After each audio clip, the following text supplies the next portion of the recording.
طيب عايز اقول لك ان دلوقتي زي ما قلنا ان احمد حسن كوكا اتقفل الملف بتاعه، مصطفى محمد اتقفل الملف بتاعه، تبقى مين من الاسامي اللي كنا دايما بنذكرها؟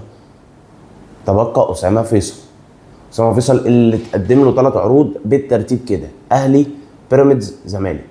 زمالك لغى الصفقه وانسحب من الصفقه. حلو، اتبقى مين؟ الاهلي وبيراميدز.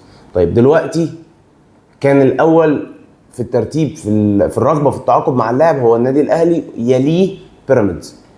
طيب دلوقتي اللي حصل اتعكست الايه، بقى بيراميدز ويليه النادي الاهلي.